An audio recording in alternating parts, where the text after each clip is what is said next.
Well, thank you so much for coming again today. All of you are here. I'm happy to see you, and we are going to talk about classroom atmosphere. Over the years, I developed an opinion based on what I've read, and I believe that lasting learning happens when there are 4 elements. But again, it's just my opinion. One is that you have your classroom design based on what your students need. A brain-friendly classroom design, brain-friendly instruction. We talked about instruction yesterday. Then the atmosphere, which is the invisible setup that you have before school starts. And then you and something else that I'm going to tell you at the end. But again, since this is fast and furious, as Nicole said, we're going to go through it super quickly. One thing that you want to do even before the school starts is to build anticipation, and you can do it by sending a text, by posting on social media. Maybe you have a Facebook page just for your class or for your school principals. You can send a letter home, whatever you want to do, even a video, so you can tell them, I am so excited about this school year, I can't wait to have you in my classroom, something like that. Anticipation is the same thing in the brain as if you were doing something fun at the moment. And sometimes when you anticipate for a trip, it is as much fun as planning for it that it is when you are at the actual place. Same with students. Build that anticipation. And a few things on classroom design. Classroom design plays a huge role in your students' learning experience. It is called the second teacher. And walls, in services, we have talked like an hour and a half about the power of walls. But just to let you know that walls play a huge role, just think about your walls as the other teacher too. And try to keep things current. I know that this is the rule, and sometimes I have things from August in May. You know, it happens, we are humans. But view these as your helper. If you're talking about fractions, put something about fractions. If you're doing something about Bible. So have your walls be your helper.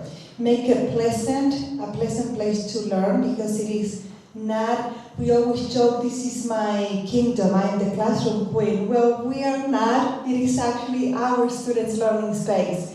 And I know that we use it for our things and our decoration, which is not bad, but first and foremost, it is a learning space, and we need to take it and treat it as such. It has to serve their needs, the actual curriculum they are learning at the moment, so take it as your helper. And your classroom sends a message even when you are not inside. It tells your students if you see them, their cultures, their desires, their likes. I remember Dr. Horton once told me that even if I am not, like 15 years ago, I'm sure you don't remember that, but I do, she said, if you are not in the classroom, will I know that you have Jesus as the center of your curriculum? If it is an Adventist classroom, because your classroom tells a lot about you and your philosophy, even when you are not there. Display a group picture so they can feel at home. Add touches that they like. That's why you need a classroom inventory, maybe before the school starts, where you ask each student what they like, so you can add touches. And add some fun alternative seating options. And let's be careful, because at the beginning I was all about flexible seating, and I would have a lot of options that didn't have a back support. So make sure you have things with back support, because we can have children without it for long periods of time. Then, morning meetings. The way you start the school year sets a tone. That's a lot of pressure. And the way you start the school day sets a tone. Sometimes we have a bad day, and we all have our problems. But, and I'm not saying don't leave your problems outside. We are human. We still have to bring our minds inside. That's impossible not to feel our feelings while we are teaching. The same with our students. So that's why we have to be aware of that and have a morning meeting, including worship and rich worship, where we sing to Jesus, songs that we like, and then you infuse social emotional things. If you are catching that there is an issue, bring a picture book about that. That is how I use my subliminal messages. Like I'm trying not to say, I saw you trying to bully your friend. Well, bring a picture book and you touch on that. And infuse humor too. Remember we talked about jokes yesterday. It is so important when you start with a smile. Set the tone and keep it. Have a few rules. Remember our mission statement from the classroom yesterday. And be consistent. Get to know your students. You can send an inventory. I ask them for their favorite color, their shows, what they like to do. It tells me a lot about them, a lot. And establish your big no-nos. I tell my students, they're like, I am a very cool teacher, but I can lose my cool if you are pushing someone, for example, getting physical, when that person tells you already no. There are some big no-nos. Or saying, that is so easy, how can you not know? That's a big no-no. Like I don't put it in rules, but I always go over them. And for example, we don't talk about movies we watch at home that are scary because sometimes they want to come to school and say, oh, I watched this movie. Well, those things, keep them outside. That's a big no-no because there are children who don't want to hear that. So establish your no-nos and be consistent and follow through. And if they break that, you don't have to say it publicly. Well, sometimes if they throw a pencil, you have to yell, say, stop it. But if not, take them outside at recess and talk to them and end with a prayer. I know that sometimes we teachers in the moment are frustrated and upset, but the prayer will help us to kind of bring it down. We need that. And remember that students are children and they make mistakes. We know that, we make mistakes. And make discipline and reminders for routines and procedures in a fun way. And I am going to show you some. Maybe some of you are using that ring. I know this right here is using it.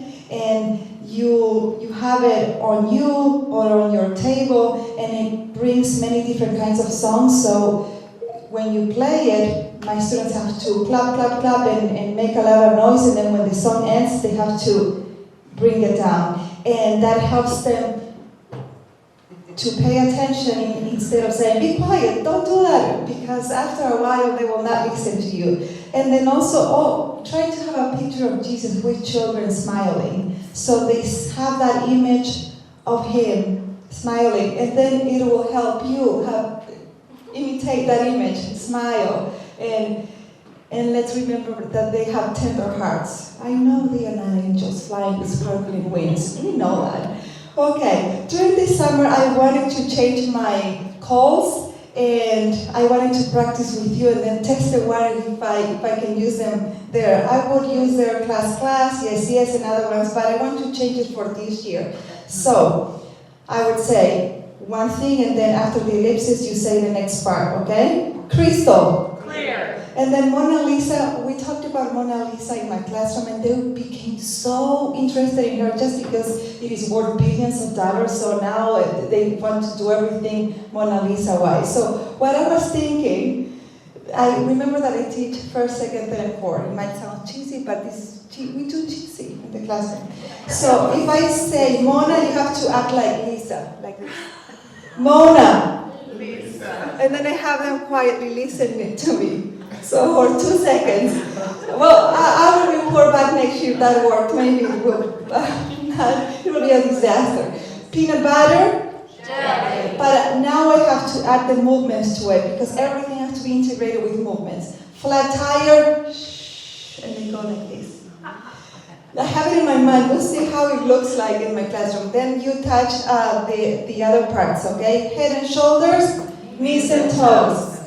This is cute, I think, but maybe more for middle schoolers. www.zippet.com. Apple sauce and then popcorn. Well, we'll see.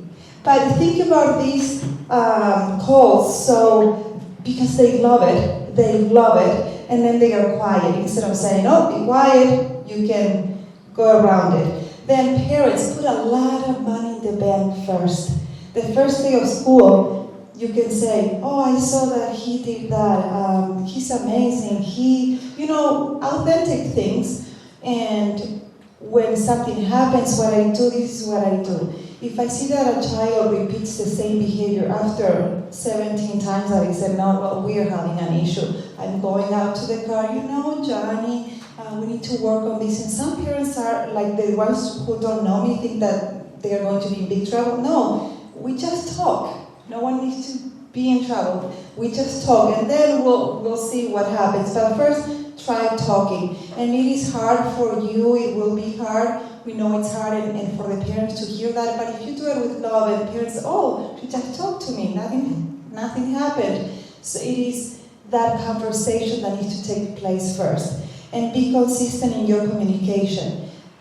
Send an email once a week to your parents. Show pictures of things that you are doing. Remember, share your lesson plans if you're comfortable. Share what you're doing so they know and you're proactive. And then tomorrow I can show you my homework folder. It is plastic folders with clear sheets so everything has a place. Because if you send them in their backpacks, they will never see it again. He didn't bring it. Well, I actually put it in their backpack, but for some reason they will never get home. So try to have a system that works and be consistent, and ask your parents for help. In that email, say, I am having this project. If you want to help with cookies, or if you want to help with putting up things, parents will come to you. And if they come to your classroom, they will see what you're going through. They will be on your side. So you want your parents to be there. I'm not saying have them in your classroom the whole day. They will not come. You know why? Because their children will say, Mom, leave. But you invited them. And they will feel that you are a team. So, and then habits and rituals.